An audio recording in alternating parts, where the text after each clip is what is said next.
Alex, you started our conversation off by saying that you think that the Russia hoax was the probably the second uh, greatest hoax in modern American political history. You think what Joe Biden and the coordination from the top to bring down President Trump uh, after between 2020 and 2024 was actually more egregious and more destructive. Explain. Yeah, I could see both sides. The Russia hoax was obviously a huge deal because Trump was duly elected, and they tried to nullify the election by using the Russia hoax conspiracy to try to tie him up and to waste his time.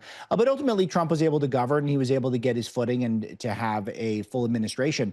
But the whole point of the lawfare was to make it so that he couldn't be president at all, to make it so that he's bankrupted, and to make it so that he has no movement behind him because it would be too expensive and potentially illegal just to be a part of his inner circle.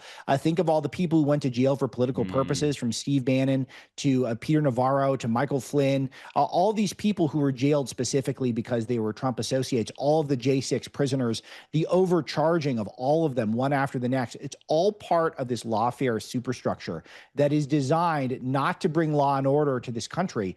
Democrats hate law and order, Andrew. I'm from California. They don't even want immigration laws. They don't even want people to sign the guest book when they come in. They're completely comfortable with not prosecuting people unless you commit a felony. And even then, maybe not unless it's a violent felony. And even then, they want to get you back on the street as much as possible. The left hates law and order. They were using the legal system in order to try to rig an election. That's what they were trying to do, and they nearly succeeded. It was only because of the strength of this movement that they survived, that we survived.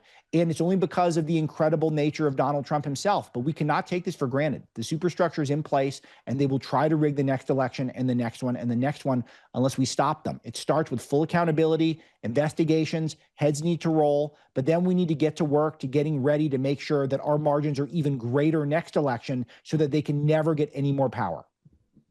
For full shows, live and on demand, it's Salem News Channel.